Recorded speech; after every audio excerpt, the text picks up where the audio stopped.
কৃষ্ণ হরে হরে হরে রাম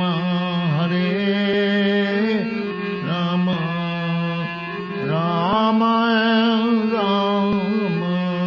হরে হরে। সকলের ভাগবতম ক্লাসে সবাইকে স্বাগত জানাই। আজকের আমরা পাঠ করতে চলেছি শ্রীমদ্ ভাগবত স্কন্ধ 1 অধ্যায় 3, অর্থাৎ শ্রীকৃষ্ণ হচ্ছেন সমস্ত অবতারের উৎস। শ্লোক সংখ্যা 3। আমার পরে সবাই বলার চেষ্টা করবে, সবাই বলার চেষ্টা করবে। যশাবয়ব সংস্থানৈ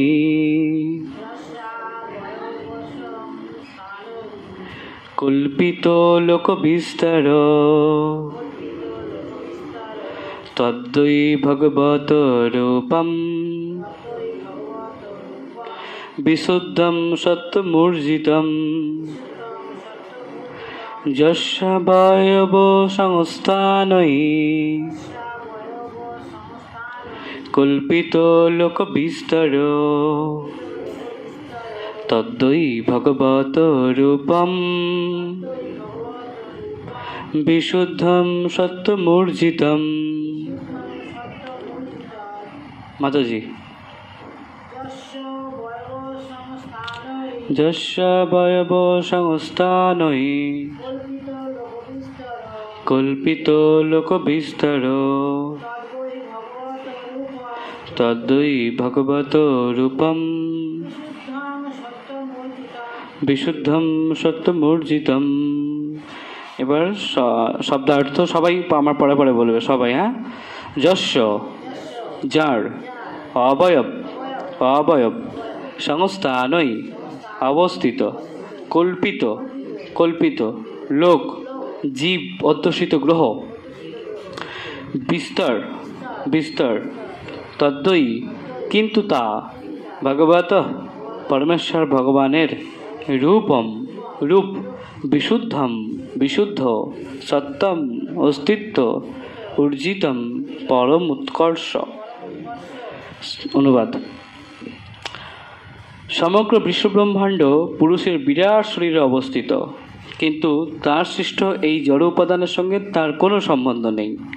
তার শরীর পরম উৎকর্ষ সহকারে পরা প্রকৃতিতে অবস্থিত। সমগ্র বিশ্বব্রহ্মাণ্ড পুরুষের বিরাট শরীরে অবস্থিত। কোন পুরুষ? পুরুষ অবতার কারণোদকসাই বিষ্ণু, প্রথম প্রকাশ ভগবানের। এই যখন সৃষ্টিতত্ত্ব জড়জগৎ সৃষ্টি হচ্ছে, সেই সৃষ্টি করার জন্য ভগবান নিজেকে পুরুষ অবতারে বিস্তার করলেন। পুরুষ অবতারগুলো কি? কারণোদকসাই বিষ্ণু, গর্ভোদকসাই বিষ্ণু এবং ক্ষীরোদকসাই বিষ্ণু। তো সেই বিরাট, যিনি কারণ সমুদ্রে শুয়ে আছেন, সেই বিরাট পুরুষ অবতার, সেই বিরাট পুরুষ কারণোদকসাই বিষ্ণু, কারণ বিষ্ণু। বিশ্বব্রহ্মাণ্ড পুরুষের বিরাট শরীরে অবস্থিত। এই সমস্ত বিশ্বব্রহ্মাণ্ড কোথায় অবস্থিত? তার শরীরে অবস্থিত। কিন্তু তার সৃষ্ট এই জড় উপাদানের সঙ্গে তার কোনো সম্পর্ক নেই। হ্যাঁ, এই জড় উপাদানে তার কোনো সম্পর্ক নেই, যদিও তিনি তৈরি করছেন, কিন্তু তার সাথে কোনো সম্পর্ক নেই। তিনি এর থেকে স্বতন্ত্র, এর ঊর্ধ্বে। তার শরীর পরম উৎকর্ষ সহকারে পরা প্রকৃতিতে অবস্থিত। এটা হচ্ছে অপরা প্রকৃতি, আর চিৎজগৎ হচ্ছে অপরা প্রকৃতি। এটা অপরা, চিৎজগৎ, এই জড়জগৎটা হচ্ছে কি প্রকৃতি? অপরা প্রকৃতি। আর চিৎজগৎটা পরা প্রকৃতি। তার শরীর পরম উৎকর্ষ সহকারে পরা প্রকৃতিতে অবস্থিত। ঊর্জিতম, পরম উৎকর্ষ, হ্যাঁ, সেই উৎকর্ষ সহকারে পরা প্রকৃতিতে অবস্থিত চিৎজগতে। তিনি জড়জগতের নন। ছিল প্রভুপাদকৃত তাৎপর্য। পরমেশ্বর ভগবানের বিরাট রূপ অথবা বিশ্বরূপের ধারণা নির্দিষ্ট হয়েছে বিশেষ করে কনিষ্ঠ অধিকারী ভক্তদের জন্য।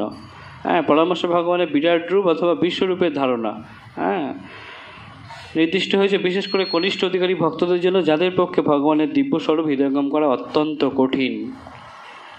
তাহলে যারা কনিষ্ঠ অধিকারী ভক্ত, তাদের জন্য এই বিশ্বরূপ, ভগবানের বিশ্বরূপ প্রদর্শন করেছেন, অথবা এই যে বিরাট রূপ, হ্যাঁ,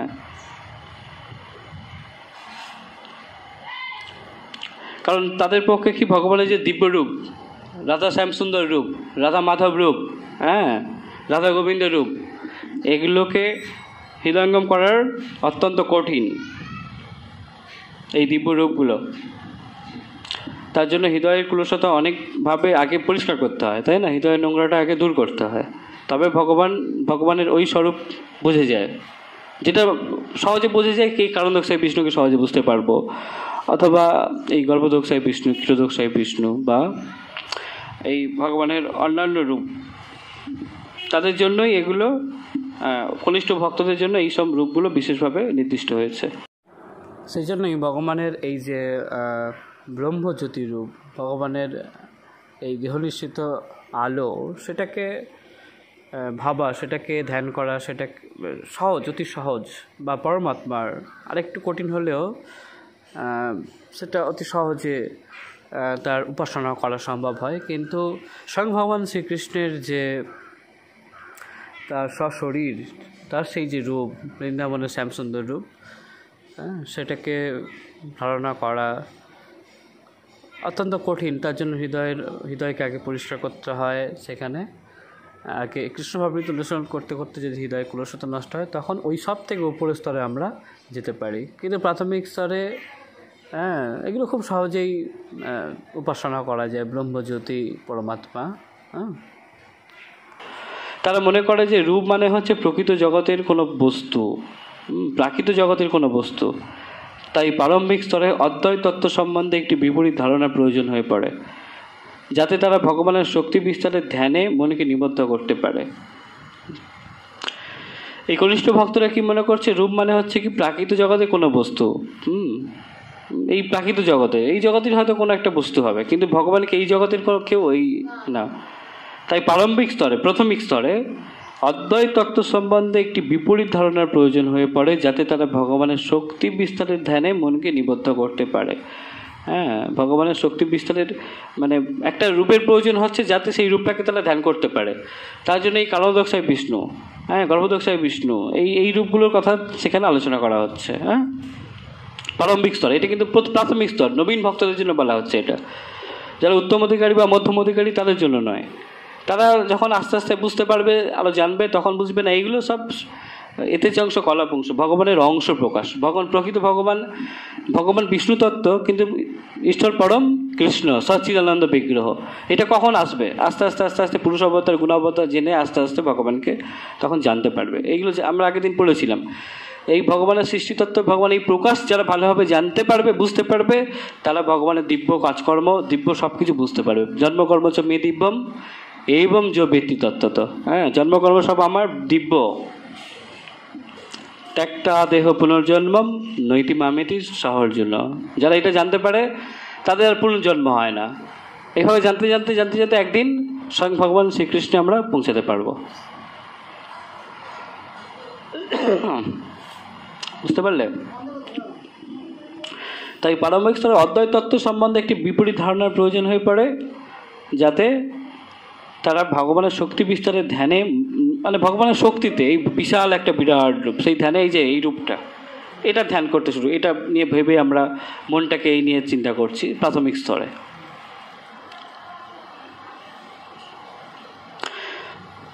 পূর্বেই বলা হয়েছে যে ভগবান মহত্তত্ত্ব রূপে তার শক্তি বিস্তার করেন। মহত্তত্ত্ব কটা? যখন জড়জগৎ তৈরি হয়নি, সৃষ্টি হচ্ছেন, দৃষ্টিপাত করছেন ভগবান, তখন কটা মহত্তত্ত্ব তৈরি হয়েছিল এই জড়জগতের উপাদান রূপে? এই কি 16খানা পড়া হলো না? 16টা মহত্তত্ত্ব তৈরি করেছিলেন কারণদক্ষায় বিষ্ণু। কি কি সেগুলো? পঞ্চমহাভূত, 5টা জ্ঞানেন্দ্রিয়, 5টা কর্মেন্দ্রিয় আর মন। পাঁচটা কি? 5টা মহাভূত কি কি সেটা? মাটি, জল, অগ্নি, বাতাস, আকাশ। আর 5টা জ্ঞানেন্দ্রিয়, চোখ, জীবত্বক। আর 5টা কর্মেন্দ্রিয়, হাত, পা, মুখ, বায়ু, উপস্থ, আর একটা মন। কটা হলো? 5 3 15, 1 16। এই 16টা মহত্তত্ত্ব ভগবান সৃষ্টি করলেন এই জড়জগতের জন্য। জড়জগৎ সব, এই জড়জগতে যা কিছু দেখছি সব এর মধ্যেই আছে, ঠিক আছে?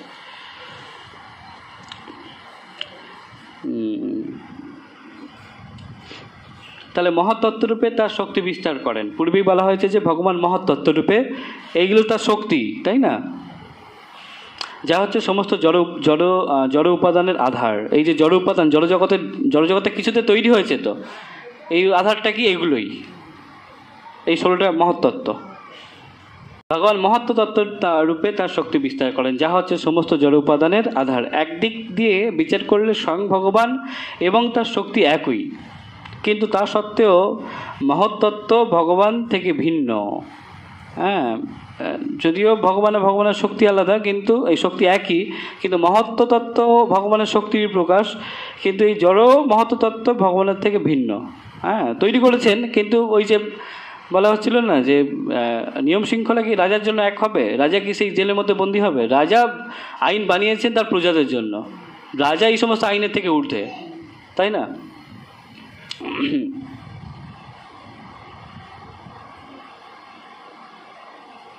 এই আমরা ধরো সরকার থেকে ঘর পাচ্ছি, তা সরকারও কি এরকম ঘরে থাকবে যে প্রধানমন্ত্রী?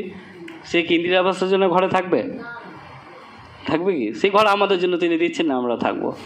ওগুলোর থেকে উনি আলাদা, যদিও উনি দিচ্ছেন, কিন্তু ওর থেকে কিন্তু উনি আলাদা। উনি ওনার রাজপ্রাসাদে বাড়ি বানিয়ে থাকবেন। বুঝতে পারছি? সহজ উদাহরণ এগুলো।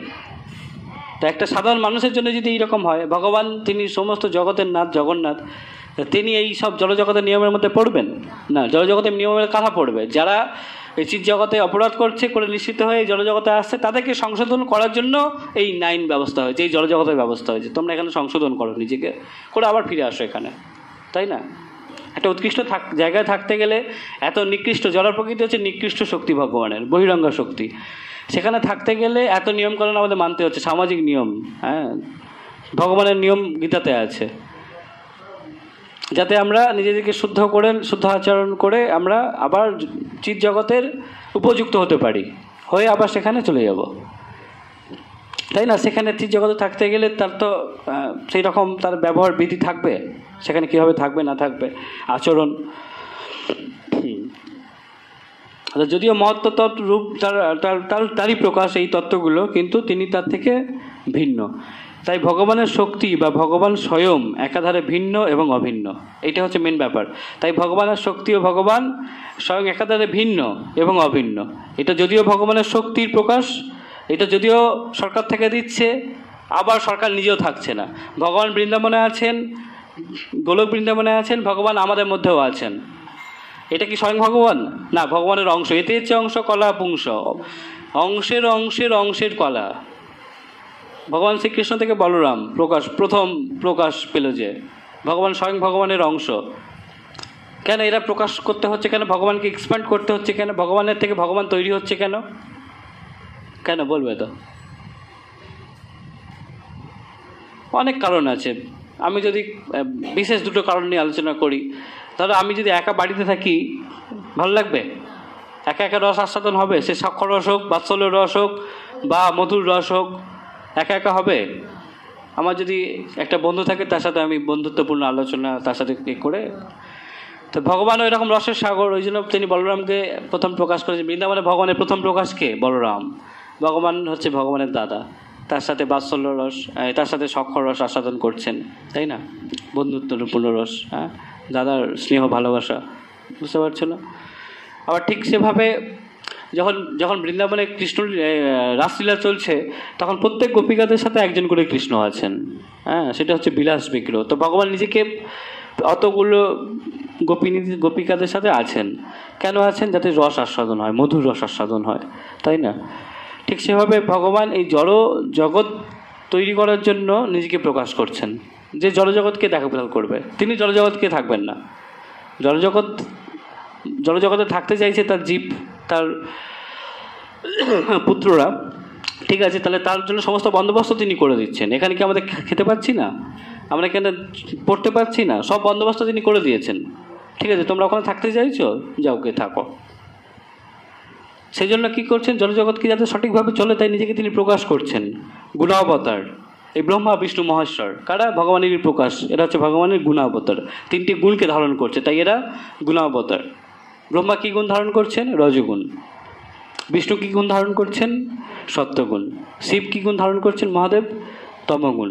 তাই এরা গুণাবতার। এই যে প্রকৃতির তিনটি গুণ, আমরা যা কিছু করছি প্রকৃতির এই ত্রিগুণাত্মিকা শক্তির দ্বারা করছি। এখন বসে মালা গাচ্ছি মানে আমার মধ্যে সাত্ত্বিক গুণ বিরাজ করছে, তাই ভগবানের জন্য মালা গাচ্ছি। একটু পরে গিয়ে কারোর সাথে ঝগড়া করব, ক্রোধ তৈরি হবে, ওটা কোন গুণ? সাত্ত্বিক গুণ না, ওটা রজগুণ। আবার কিছুক্ষণ পরে গিয়ে ঘুমিয়ে আছি তো আছি, উঠছি না, ইচ্ছা করে শুয়ে আছি, তমসা। হ্যাঁ, নেশা করে সময় অপচয় করছি, নেশা করে শুয়ে আছি, ঘুমিয়ে আছি, উল্টে পড়ে আছি রাস্তায়, এসব কী গুণ? তামসিক গুণ। যা কিছু করছি এই তিনটে গুণের প্রভাবেই কিন্তু আমরা করছি, বুঝতে পারছো? তো এইটাই তিনটে গুণকে ধারণ করছে কে? এই ব্রহ্মা, বিষ্ণু, মহেশ্বর। তাই তারা গুণাবতার, ভগবানেরই প্রকাশ। আবার এই জড়জগৎ তৈরি হচ্ছে মহত্তত্ত্ব এলো কার থেকে? এলো কারণদোষাই বিষ্ণু থেকে, ভগবানের প্রকাশ। কারণদোষাই বিষ্ণু থেকে ব্রহ্মাণ্ড তৈরি হলো। সেই ব্রহ্মাণ্ডের প্রত্যেকটা ব্রহ্মাণ্ডের মধ্যে কারণদোষাই বিষ্ণুর অংশ, আবার গর্ভদোষাই বিষ্ণু সেই ব্রহ্মাণ্ডে প্রবেশ করছে। অনেক ব্রহ্মাণ্ডের এই উদকে, গর্ভের উদকে, হ্যাঁ, শ্বেত জল পড়েছিলাম না কালকে, তার এই ঘর্ম এটা দিয়ে তিনি একটা সমুদ্র তৈরি করেছেন। সেই গর্ভ সমুদ্রে তিনি শয়ন অবস্থায় আছেন, লক্ষ্মী দেবী তার পদসেবা করছেন, আর তার নাভি থেকে একটা পদ্ম সৃষ্টি হয়েছে। সেই পদ্মে কে আছেন? ব্রহ্মা। ব্রহ্মা কি করছেন? ওখানে বসে জীব সৃষ্টি করছেন। এই যে পদ্মের ডাঁটি, হ্যাঁ, এই ডাঁটিটার মধ্যে 7টা ভুবন আছে, মাঝখানে আছি আমরা। এই যে গর্ভদোষাই বিষ্ণু থেকে যে পদ্মফুল আছে, পদ্মের মাথায় কে বসে আছে? পদ্মে ব্রহ্মা বসে আছে, ওটা হচ্ছে পিতৃলোক, ওটাও পদ্মফুলেরই মানে টোটাল অংশ এটা। আমরা আছি মাঝখানে। এই পদ্মফুলের ডাঁটির মধ্যে 7টা ভুবন আছে, নিচে 7টা ভুবন আছে। কালকেই পড়েছি আমরা এগুলো, বুঝতে পারছো? তাহলে তারপরে ব্রহ্মা জীব সৃষ্টি করলো, সেই জীবের মধ্যে এবার গর্ভদোষাই বিষ্ণুর অংশ ক্ষীরোদোষাই বিষ্ণু প্রবেশ করছে। অর্থাৎ আমাদের মধ্যে কে আছে? ক্ষীরোদোষাই বিষ্ণু। প্রত্যেকের মধ্যে একটা করে ক্ষীরোদোষাই বিষ্ণু ভগবান রূপে আছেন। তাহলে ভগবান ছিল কৃষ্ণ, তার থেকে এত প্রকাশ পেয়ে কে আছে আমার মধ্যে? ক্ষীরোদোষাই বিষ্ণু। আমি কিন্তু বলতে পারবো না যে স্বয়ং কৃষ্ণ আছে। আমি কি বলতে পারবো? ভগবানের অংশ ক্ষীরোদোষাই বিষ্ণু আমার মধ্যে আছে। অর্থাৎ ভগবান বৃন্দাবনেও আছেন, আমার মধ্যেও আছেন। আবার ভগবান বৃন্দাবনে আছে, আমার মধ্যে নেই। বুঝতে পারছো? এটা হচ্ছে অচিন্ত ভেদাভেদ তত্ত্ব। আছেন আবার নেই, আছেন আবার নেই। এই যে এখানে সেটাই বলা হলো, এই যে একাধারে ভিন্ন এবং অভিন্ন, ভিন্ন আলাদা আবার আলাদা নয়। হ্যাঁ, এই হচ্ছে ভগবান এটা পারেন। ভগবান বৃহৎ থেকে বৃহত্তর হতে বৃহত্তম হতে পারেন, আবার ক্ষুদ্র থেকে ক্ষুদ্রতর ক্ষুদ্রতম হতে পারেন। একদম এই যে আমাদের মধ্যে জীবাত্মা আছে বা পরমাত্মা, একটা কেশাগ্রভাগের কত ভাগের? 10,000 ভাগের 1 ভাগ তার আয়তন। একটা চুল, কেশ, তার অগ্রভাগকে যদি আমরা টুকরো করি 10,000 ভাগ, আমরা করতে পারবো না। সেই 10,000 ভাগের একটা ভাগ হচ্ছে আত্মার আয়তন। তা সেটা খালি চোখে দেখতে পাবে? সেটা কোনো যন্ত্রের সাহায্যে দেখতে পাবে? আর যদি কোনো শক্তিশালী যন্ত্র তৈরি হয়, সেটা জড়যন্ত্র। এটা আসছে কোথা থেকে? অন্য একটা জগৎ থেকে আসছে, চিৎ জগৎ থেকে এই জীবাত্মা আসছে। তা সেটা কোনো এই জড়জগতের কিছু দিয়ে দেখা যাবে না? দেখা যাবে না। তাহলে আত্মার আয়তন বুঝতে পারছো কত সূক্ষ্ম? তাই এইটাকে খালি চোখে দেখা সম্ভব না, অনুবীক্ষণ যন্ত্রের দ্বারাও দেখা সম্ভব। তাই ভগবান কত ক্ষুদ্র হয়ে গেছেন, ক্ষুদ্র থেকে ক্ষুদ্রতম হয়ে আমার মধ্যে প্রবেশ করেছেন, তাই না? যে জীবকে আমরা সূক্ষ্ম দেখতে পাচ্ছি না চোখে, কিন্তু এখনও ঘুরে বেড়াচ্ছে, কিন্তু আমাদের সামনে ঘুরে বেড়াচ্ছে। এই এত ভাইরাস ব্যাকটেরিয়া সব বাতাসে ভাসছে, তার মধ্যে ভগবান আছেন তো। তাহলে কত সূক্ষ্ম! আমরা খালি চোখে সেই ব্যাকটেরিয়াকে দেখতে পাচ্ছি না, সেই ব্যাকটেরিয়ার মধ্যে পরমাত্মা আছে সেটা দেখবো কি করে, তাই না? তোমরা কেউ কোভিডকে দেখতে পেয়েছিলে? করোনা ভাইরাসকে দেখতে পেয়েছিলে? কিন্তু তাতে মানুষ মরে, একদম কোটি কোটি মানুষ মরে গেছে। তো সেই করোনা ভাইরাসকে আমরা দেখতে পাচ্ছি না, তার মধ্যে যে ভগবান আছে সেটা দেখবো কি করে? বুঝতে পারলে? তাহলে কত সূক্ষ্ম সেটা এখানে বলা হচ্ছে যে একদিক দিয়ে বিচার করলে স্বয়ং ভগবান এবং তার শক্তি একই, কিন্তু তা সত্ত্বেও মহত্তত্ত্ব ভগবান থেকে ভিন্ন। মহত্তত্ত্ব মানে 16টি উপাদান ভগবান থেকে ভিন্ন। তাই ভগবানের শক্তি বা ভগবান স্বয়ং একাধারে ভিন্ন এবং অভিন্ন। তাই বিশেষ করে নির্বিশেষবাদীদের জন্য বিরাট রূপের ধারণা ভগবানের নিত্যরূপ থেকে অভিন্ন। তাই বিশেষ করে নির্বিশেষবাদীদের জন্য এই বিরাট রূপের ধারণা ভগবানের নিত্যরূপ থেকে অভিন্ন। নির্বিশেষবাদীরা ওই বিরাট রূপটা কি? ভগবান, ব্যাস। এই ভগবানের নিত্য বিগ্রহ মহত্তত্ত্বের সৃষ্টি পূর্বেও বর্তমান ছিল, এবং তাই এখানে জোর দিয়ে বলা হয়েছে যে ভগবানের নিত্য রূপ হচ্ছে জড়া প্রকৃতির অতীত পরম উৎকর্ষ সম্মানিত চিন্ময় রূপ।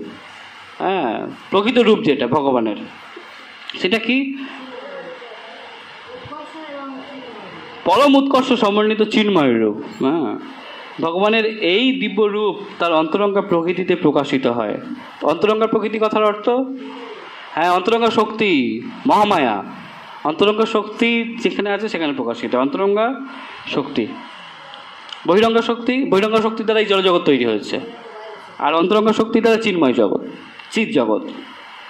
ভগবানের এই দিব্য রূপ তার অন্তরঙ্গা প্রকৃতিতে প্রকাশিত হয়, চিৎ জগতে প্রকাশিত হয়, গোলক বৃন্দাবনে প্রকাশিত হয়, বৈকুণ্ঠে প্রকাশিত হয় প্রকৃত রূপ। এবং তার অসংখ্য অবতার সমূহ সর্বদাই সেই অপ্রাকৃত স্তরেই অপ্রকাশিত।